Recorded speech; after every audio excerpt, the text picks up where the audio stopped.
Whiskey Tango Charlie, we want to welcome you to another episode. And we're in the foothills in Texas at Garrison Brothers. And we've got the owner, Dan Garrison, here with us. Dan, welcome. Hey, thanks for having me. I'm excited about this. Yeah. So beautiful drive out, Dan. I'm a North Carolina boy.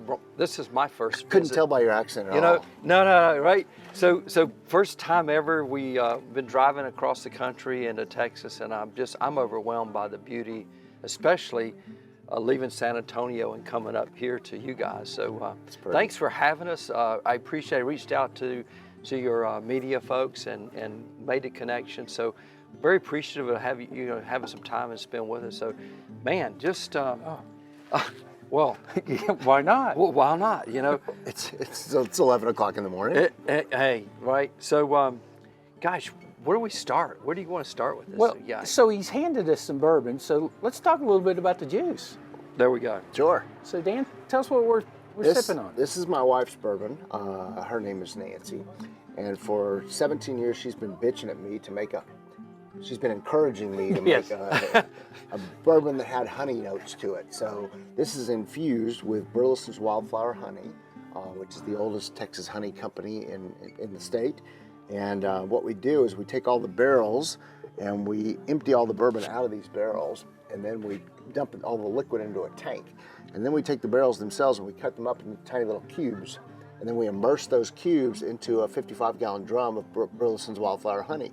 And those cubes go in there weighing about, a quarter of an ounce. Right. And then they come out weighing about 2 ounces because they're infused with that honey. Right. And then we take a cheesecloth bag and we put all the cubes inside of the bag and we tie it up real tight and dip it into the vat full of bourbon every day for 6 months to create this flavor. So you'll definitely taste the honey notes. You'll definitely smell the honey notes, but it's light and it's delicate. It's meant for cocktails. This is an 80 proof bourbon. Most of our other bourbons, all of our other bourbons are much higher proof. Right.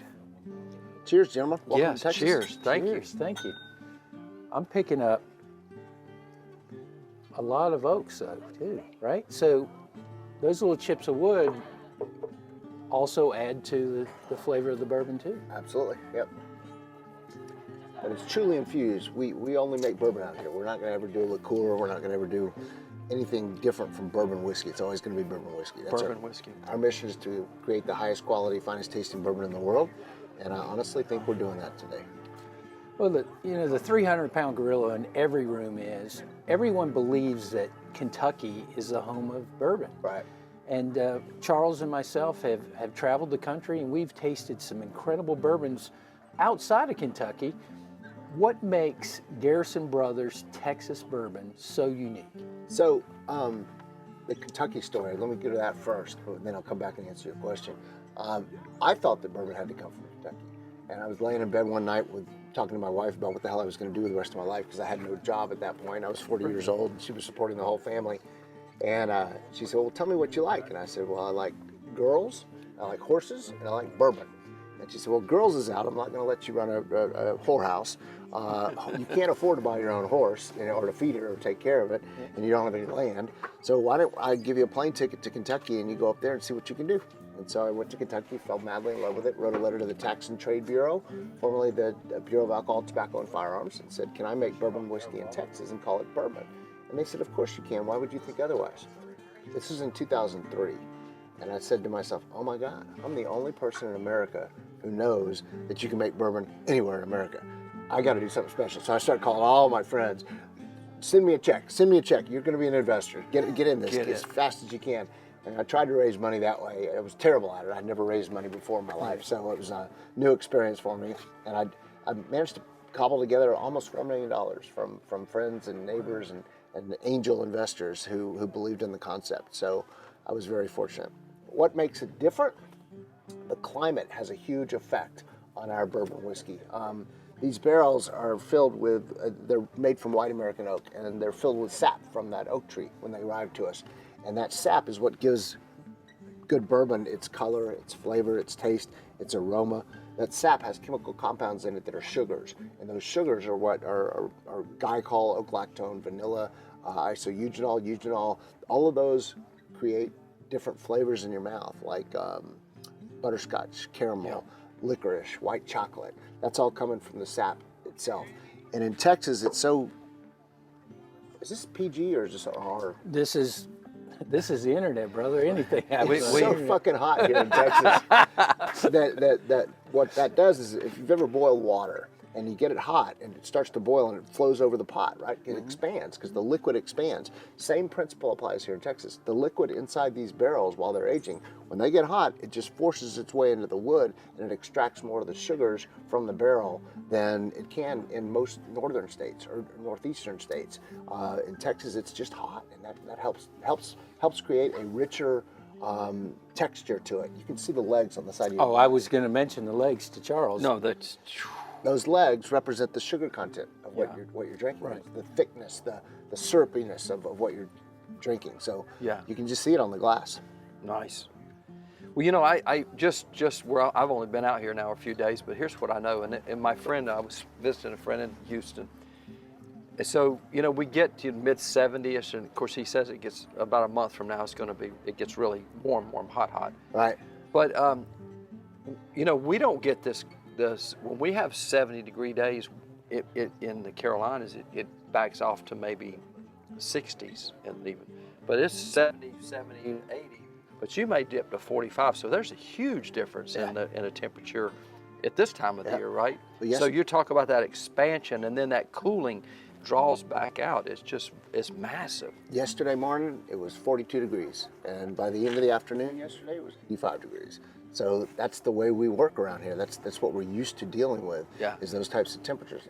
And when the bourbon gets cold, it shrinks. When it gets hot, it expands in and out of the barrel over and over again.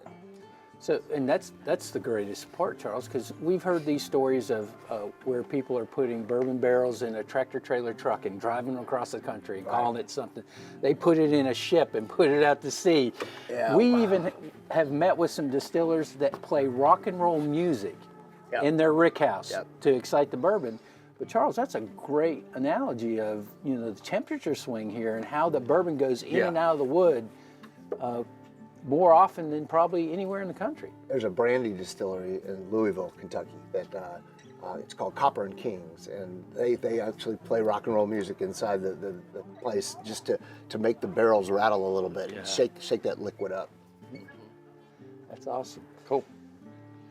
So one of the unique things about this distillery, and people talk about it all over the country, they want to come here and they want to volunteer. This volunteerism that you've created in the bourbon lifestyle, where people can actually come out here, hold the bottles, dip the wax. Talk to us a little bit about that volunteerism. So I wish I could say it was planned and well thought out, but it wasn't. We got wind back in 2009 that there was going to be another whiskey distillery in Texas. And that other whiskey distillery was aging their whiskey for 3 or 4 weeks, and that was it. Well, we set out to make a straight bourbon. We wanted to make the finest, highest quality bourbon we could possibly make. And so our intention was to keep aging it and aging it. But I've been at this since 2004. And so this is 6 years into it, and some other son of a bitch is going to come out with another whiskey that beats us to market? Hell no. So we got together and we gathered all of the barrels we had, and we took taste off all the barrels, and we decided to go ahead and release a 2-year-old bourbon whiskey. And it was called the Young Gun, and it was pretty good. We managed to find some barrels that were that wouldn't hurt our reputation, you know, and they were darn good. And so that was called the Young Gun. We released that in 2010. And at the time, we were doing 3 shifts a day on a little 100-gallon still I have called the Copper Cowgirl. So I would do the morning shift, Fred Cook would do the afternoon shift, and then Donis would do the night shift. Donis is my master distiller today. Fred's retired. But we were going 24 hours a day. And then somebody would come down here and sleep in the cabin until their next shift came up. And we were just going and trying to pump out as much bourbon as we could to fill barrels and have some inventory going. And we couldn't do it. Who's going to bottle all this bourbon? Because we had the bottles, we'd already ordered all the bottles, we had the labels that we were going to put on them, but we didn't have time because there's only 3 of us, and we're running the whole operation ourselves.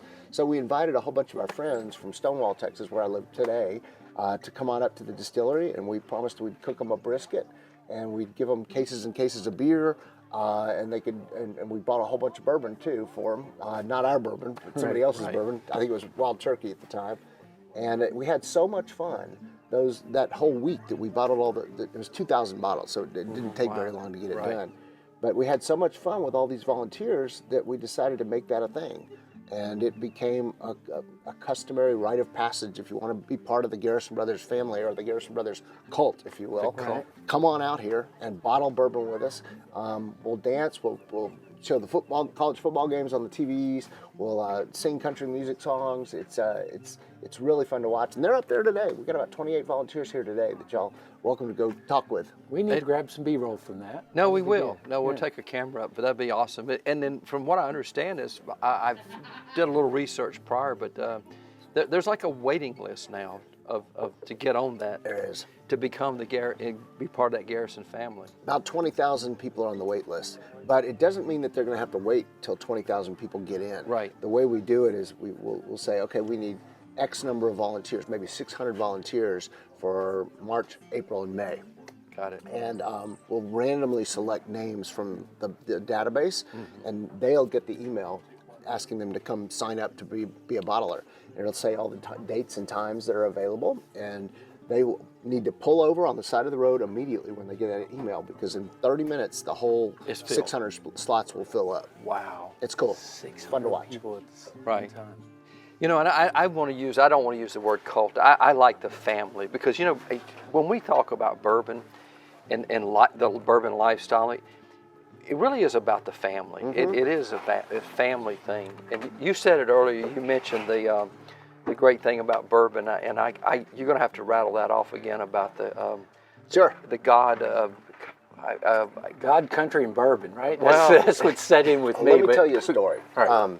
In 2017, we were all up there bottling with all the volunteers and all of our family, and Hurricane Harvey was coming across the Gulf Coast, and everybody was predicting that Hurricane Harvey was going to be a Category 5 hurricane, worse than Katrina, and everybody was nervous about it. And hurricanes are tricky little bastards. They only come in at night, so you don't see the devastation or the damage until the next day, and you're just concerned. You're kind of on high alarm, high pressure. And my events director, Andrea, calls me up and says, we got to do something about this. I want to take the panel truck, and I want to head down to the Gulf Coast, fill it full of water and paper towels and toilet paper and food supplies, and we got to help these people out.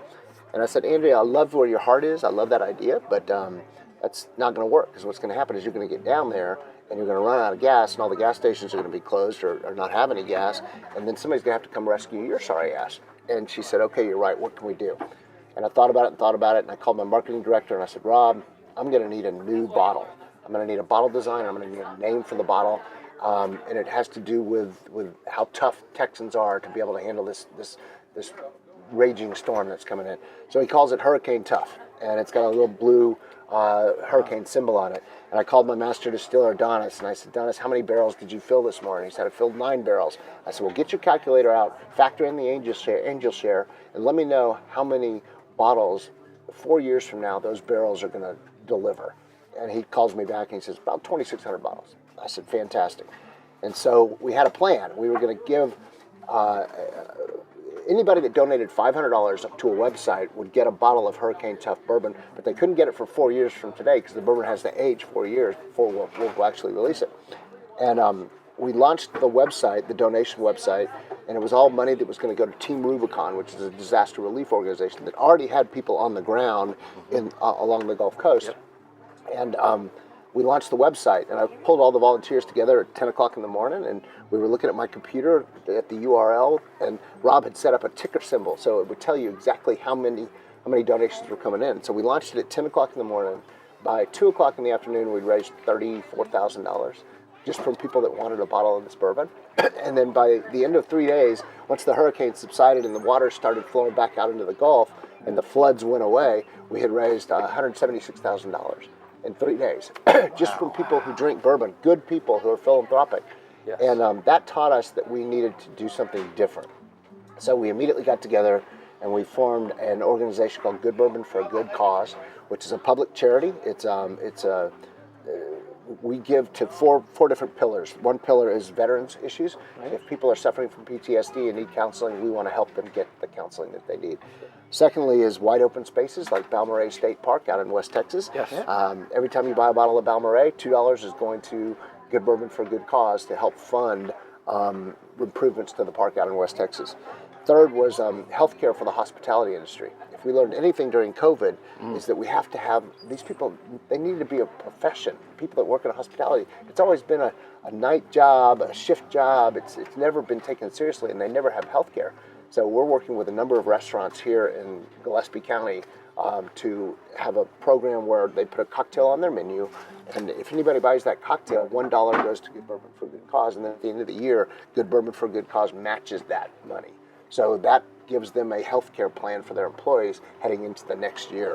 So wow. That's what Good Bourbon for a Good Cause is all about. Our philosophy is good bourbon can change the world. Good bourbon can create lasting relationships and lasting friendships. Good bourbon can bring you closer to man and God. And good bourbon creates legendary stories. So the Hurricane Harvey story is what we think is our foundation story, our foundation legendary story about what this business is all about.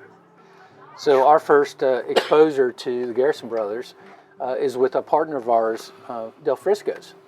And during that, you were raising money for another cause. Can you talk to us a little bit about that and your relationship with Del Frisco's and that philanthropic give that you do there too?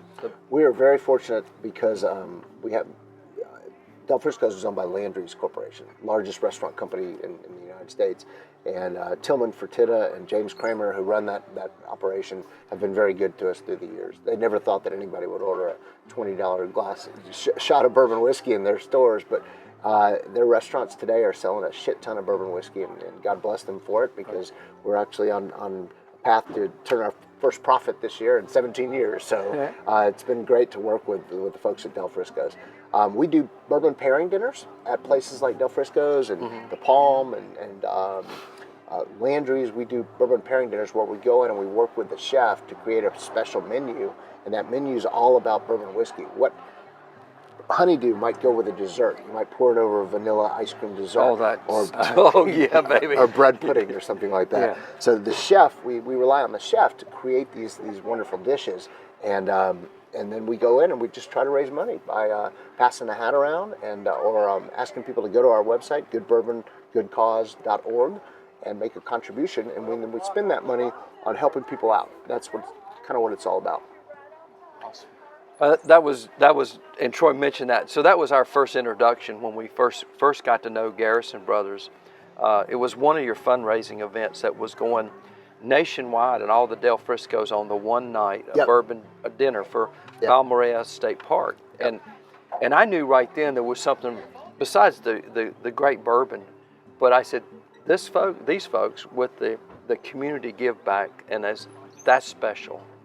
I mean, you don't get some of that in some of the corporate stuff, but that was very special. That Del Frisco's day was the worst idea ever. I mean, I was in a complete panic because there's Del Frisco's restaurants all over the country, and they all wanted to do it on the same night. Well, I can't be in 40 locations all on the same night. Yeah. And so our entire staff, and I'm so proud of my team that works for me, they had never done a bourbon dinner before. They had no experience doing this whatsoever, or how to speak in front of a group. Yeah. And they did it. They all got on planes, and they flew to every single Del Frisco's location, and they winged it. And it worked. It came off, and it worked.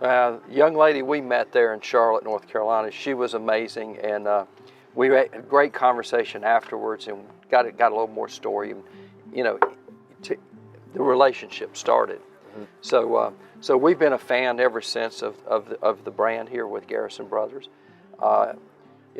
Troy's daughter lives out here now in San Antonio area, and there was a release that popped up. The cowboy release. Yeah, the cowboy release, and so Troy says he calls up his daughter. He said, "Look, you got to go out there and you got to get this bottle for me." And she did. And she came out and she got the two bottles and waited in the line. I mean, she said, "You're not going to believe this." And he sent me the video.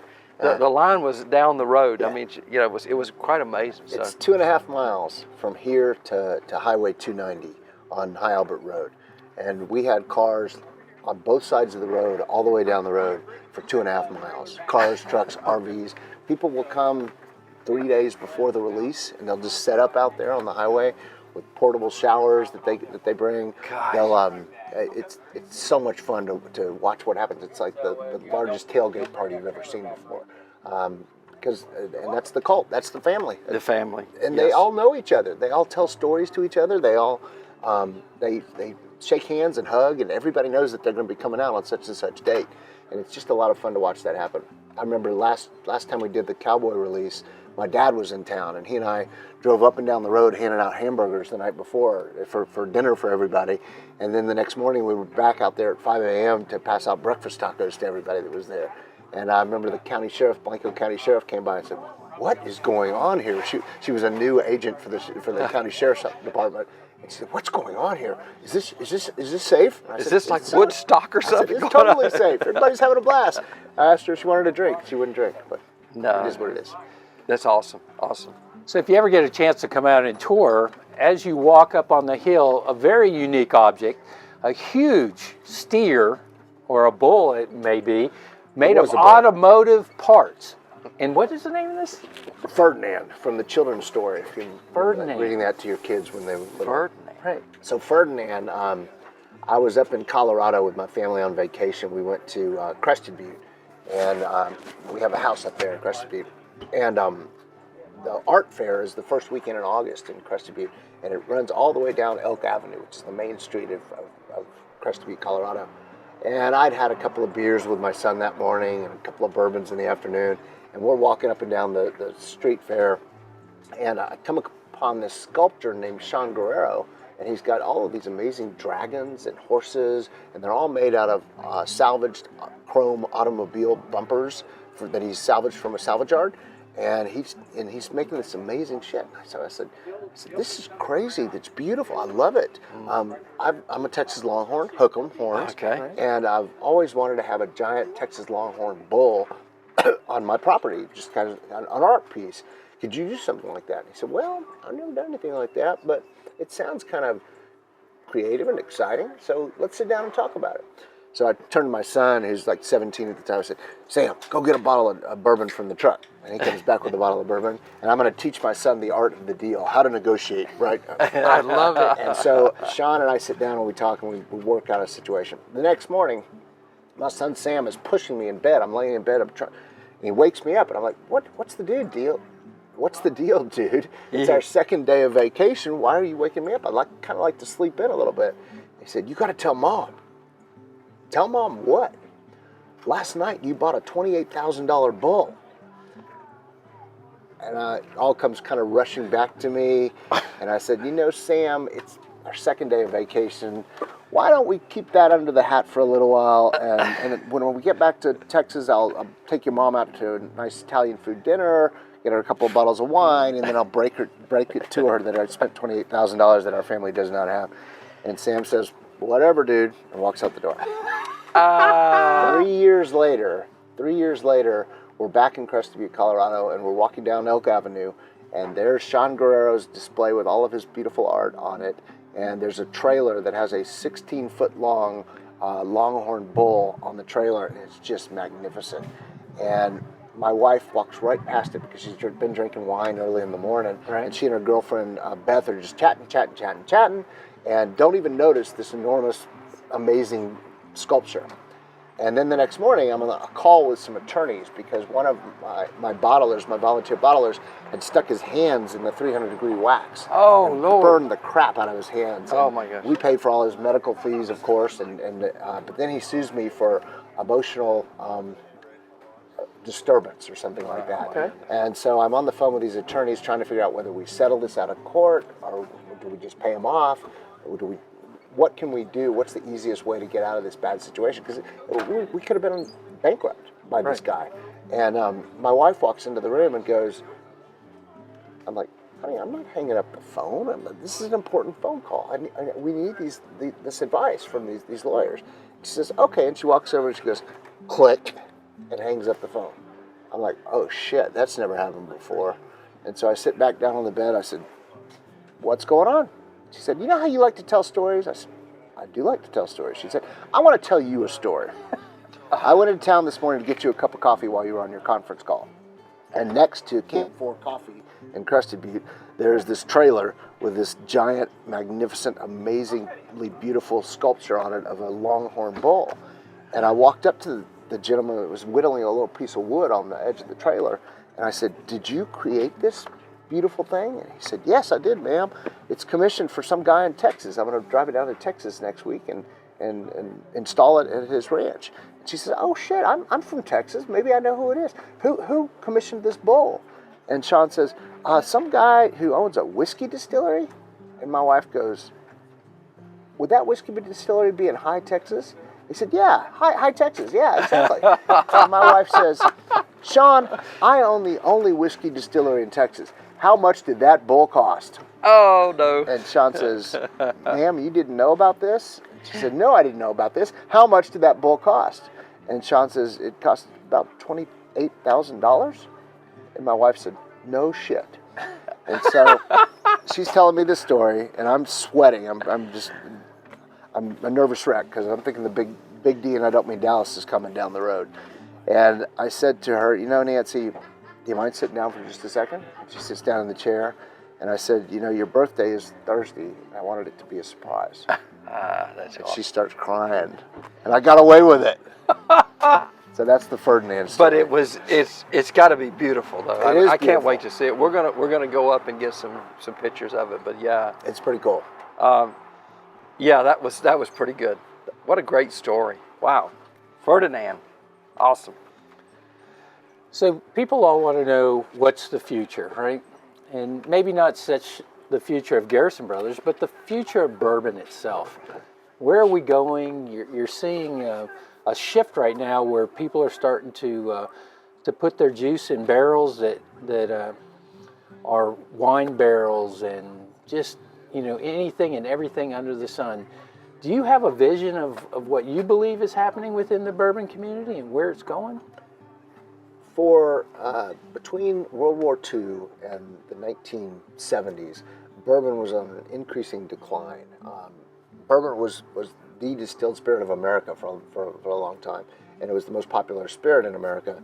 And then it just kind of started tanking out, and vodka became popular, and tequila became popular, Right. gin, rum. It was all about cocktail drinks, and bourbon wasn't necessarily looked at as a cocktail drink, even though the Old Fashioned is the best-selling cocktail in the world. So it was tanking, and there were only 9 producers of bourbon whiskey in America. They were all based in Kentucky, and there were maybe 35 brands of bourbon on the shelf. If you walk into a liquor store, you'd see 2,000 bottles of different vodkas, but you'd only see 35 different brands of bourbon. And that's when I kind of came into it, because I've loved bourbon. I've been a W.L. Weller 12-year-old drinker since I was in college. I've always loved bourbon whiskey. Never been a beer drinker or much of a wine drinker, so it's always been about bourbon for me.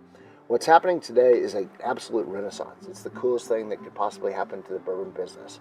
We have people that are aging bourbon in limousine oak casks after 4 years of aging in a white American oak cask. We're doing that, for example.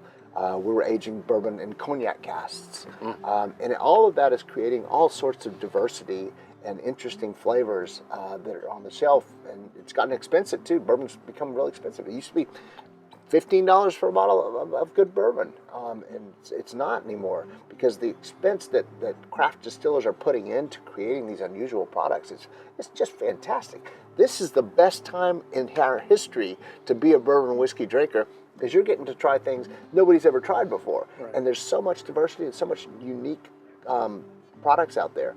What's going to happen out of Kentucky in the next couple of years kind of scares the crap out of me, because there are so many new Kentucky bourbon distilleries, over 100 new distilleries in Kentucky, and they're making some beautiful juice. So my personal fear is that the market is going to be flooded in about 4 years of new interesting bourbons, and what that's going to cause is prices will go down and profitability for craft distillers will go down as well, because there's going to be a glut on the market, and that's just my personal opinion.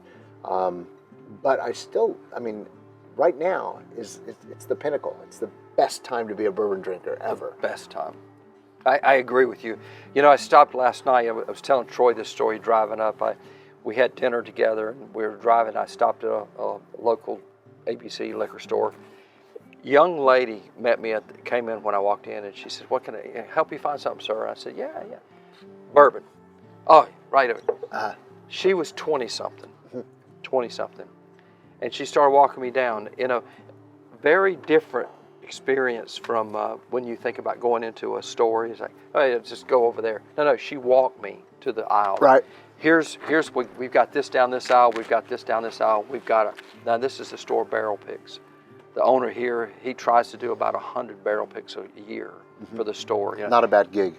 So, and I'm like, and I turned to her and I said, "How, are you a bourbon drinker?" She said, "I started working here 5.5 months ago. I was never a bourbon drinker," but she said, "I learned how to taste bourbon." And you know, that's the really key. We do this, Troy and I do this on our tasting events. We really try to educate people on how to really taste bourbon. We're not shooting bourbon, we're not drinking bourbon, we're It ain't tasting. Fireball. Right.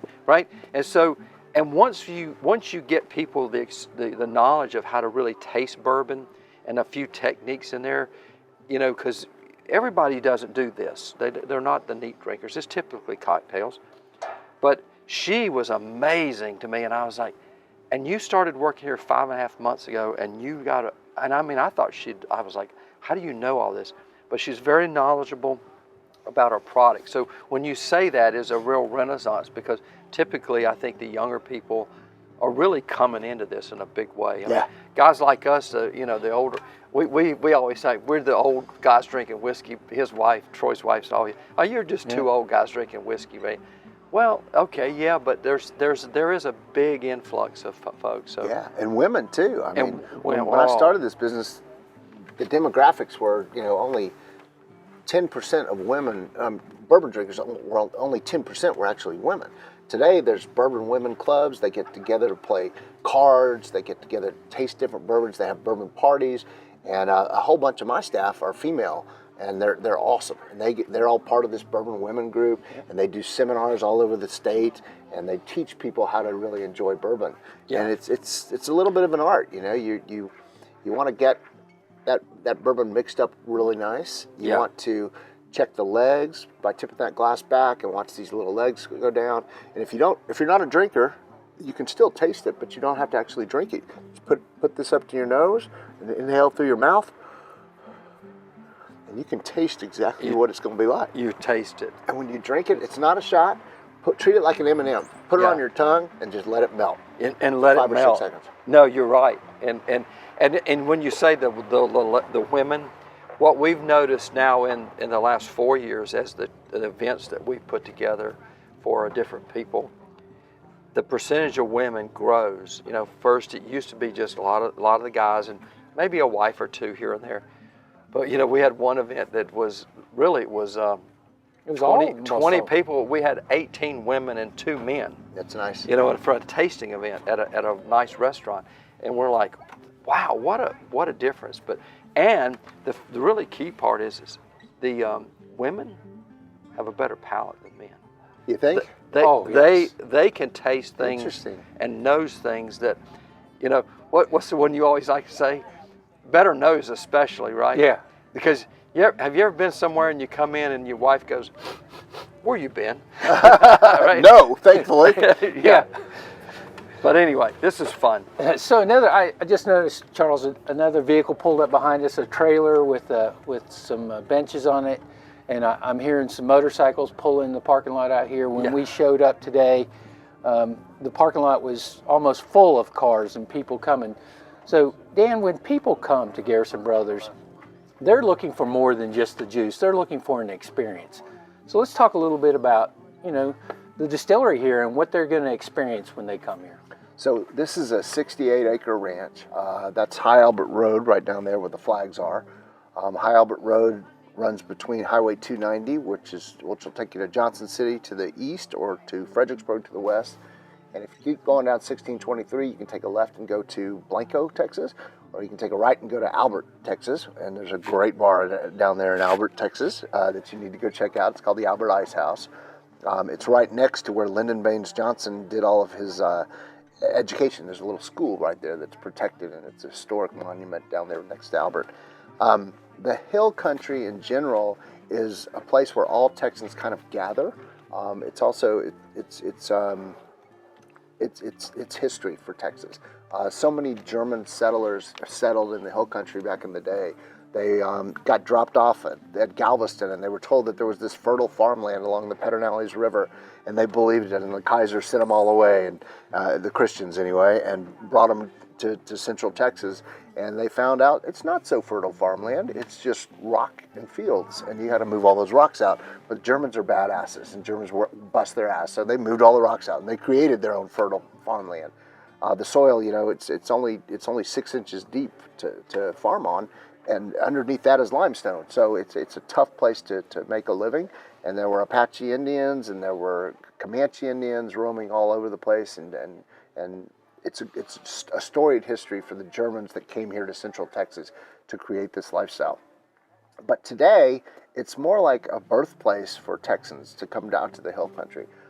Everybody in Texas tries to take a vacation in Fredericksburg, Texas, which is just down the road from us here.